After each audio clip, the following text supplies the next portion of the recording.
Hi, welcome to Eric's Movie Corner. I'm Eric, and I'm here to talk about movies. Let's do it.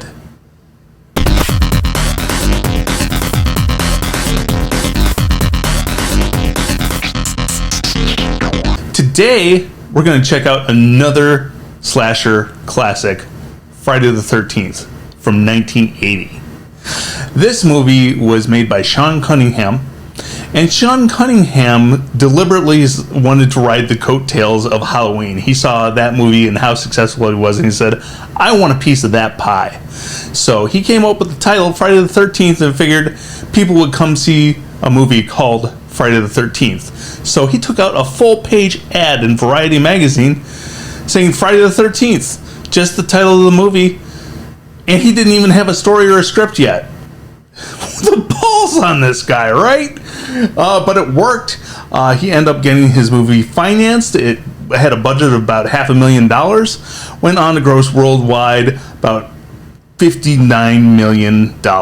So again, we have another low-budget horror movie, really successful at the box office, and really just kind of double-launched the slasher craze of the 80s. This movie also has a notable score, just like Halloween. This one written by Henry Manfredini.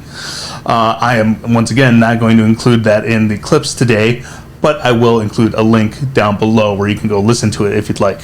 This movie stars a very young Kevin Bacon, which is kind of amusing to see, looking back into 1980 and what he looked like then.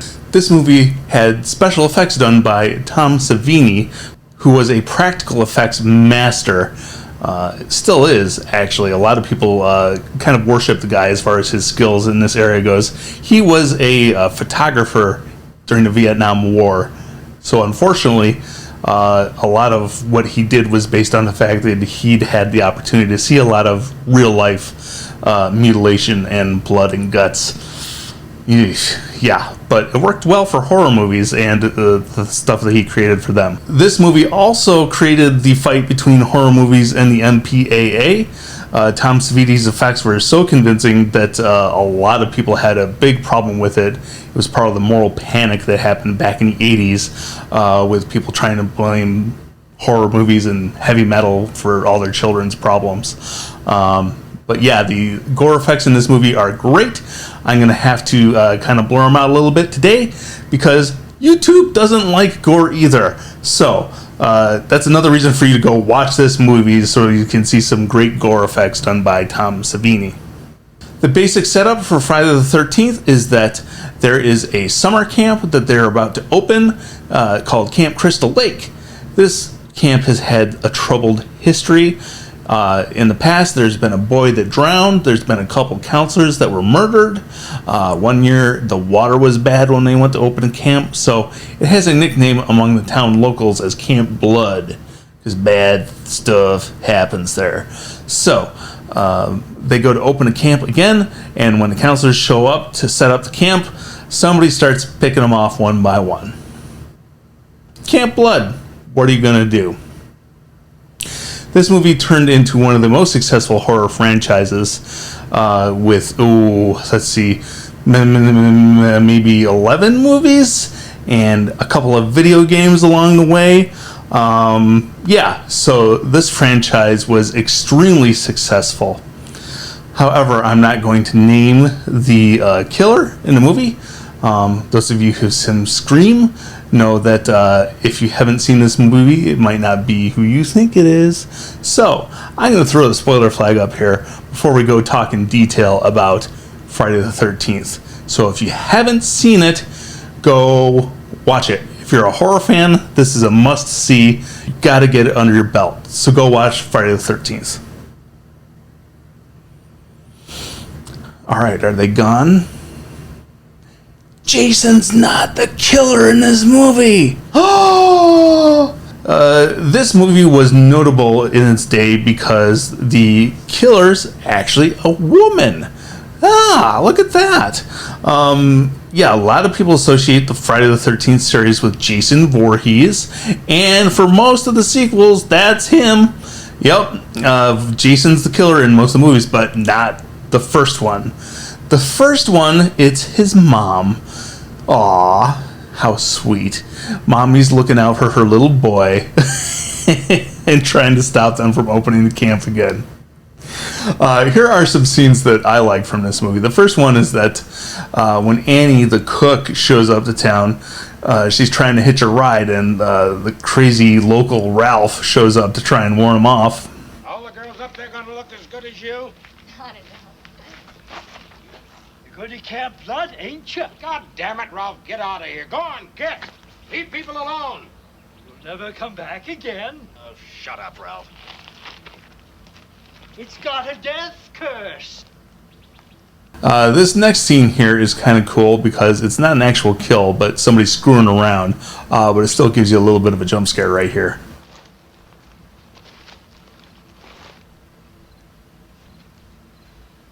Ta-da! Are you crazy? This is where Kevin Bacon actually bites it. I'm going to have to blur this out a little bit because, again, yeah, YouTube and gore. But this is an arrow coming up through his neck in case it gets blurred out entirely. This is pre-edit, so I don't know what it's going to look like when I'm done. But check it out.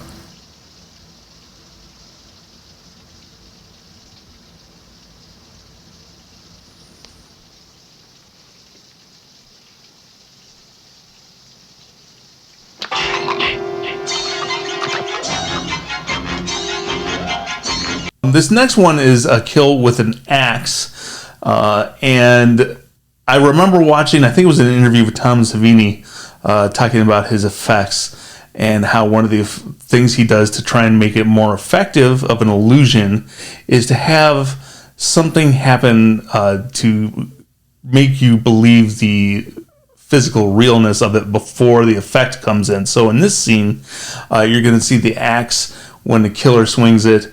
It's going to hit a lamp, and because you see that axe hit the lamp and move the lamp, the special effect of the axe in the person's head that I'm going to have to blur out, unfortunately, is that much more real to the audience because they saw the axe hit something and they believe the axe is real.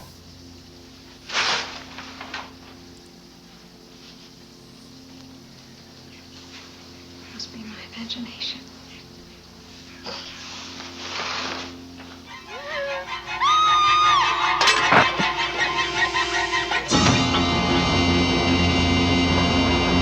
This next scene is going to be a long one here, but I think it's worth watching, or we're going to go for a minute and a half here. But this is where Pamela Voorhees reveals what she's been up to and why she's been doing it. And Betsy Palmer here is just fantastic. So check it out. Here's when we finally figure out what's going on here.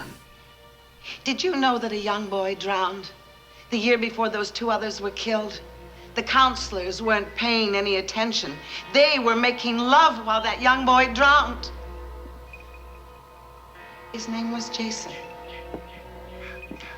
Jason should have been watched every minute. He wasn't a very good swimmer. I don't understand.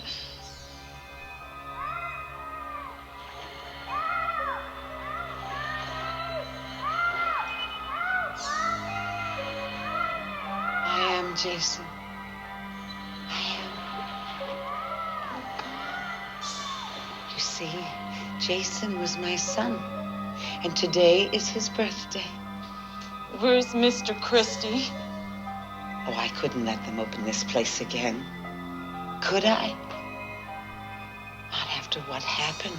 Oh, my sweet, innocent Jason. My only child. Jason.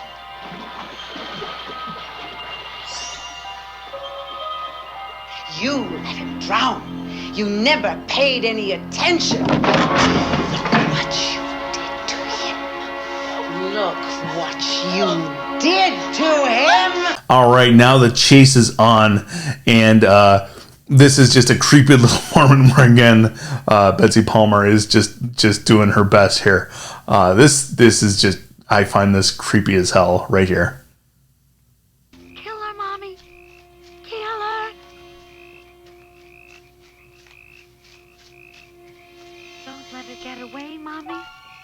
let her live. I won't, Jason. I won't. All right, now this is the climactic scene where they're just fighting down by the beach, by the lake. And again, I'm probably going to have to blur this out, but oh yeah, there's a clear victor.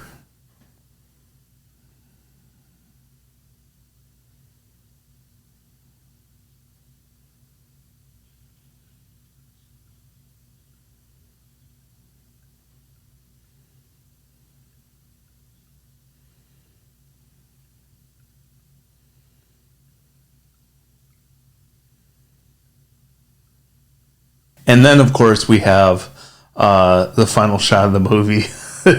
This one is fun. And if for some reason you're still watching this and you haven't seen the movie, for the love of God, stop right now. Go watch the movie. You don't want this spoiled for you. So, this is at the end of the movie. If you have seen this movie and you ever have the opportunity to watch this movie with somebody who hasn't seen the movie, it is so much fun.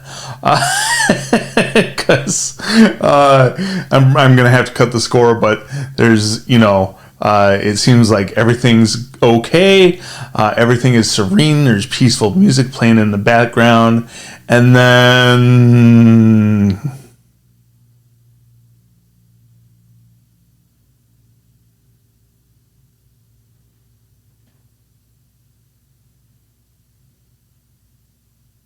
yeah, so that is the moment that launched a franchise. Friday the 13th Part 2 and beyond all featured Jason Voorhees as your killer, the boy from the bottom of the lake, that somehow in the next movie is a full-grown man, even though it happens right afterwards. They retcon the hell out of this each and every sequel. So it's actually really amusing to me when people get into arguments over this online as to Jason can't run, Jason does this, Jason doesn't do that. It's all different depending on which movie you're watching, so it's not worth arguing about.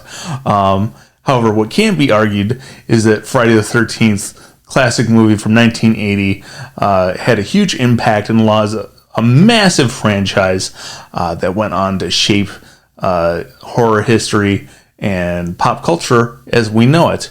Another little interesting tidbit here is that a lot of people, when they think they know something from this movie, think they know the and I'm going to let you in on a little piece of trivia, which is that the person that recorded that wasn't saying ha ha ha. He was saying ki ma ma ma, because he figured it was the first syllables of kill mom. Kill her, mommy. Kill her. Kick, ma, ma, ma. Sweet. All right, so I hope you enjoyed listening to me talking about Friday the 13th today. Come back next time. We'll be talking about A Nightmare on Elm Street. Thanks for watching Eric's Movie Corner. Don't forget to like and subscribe below. I'll see you next time.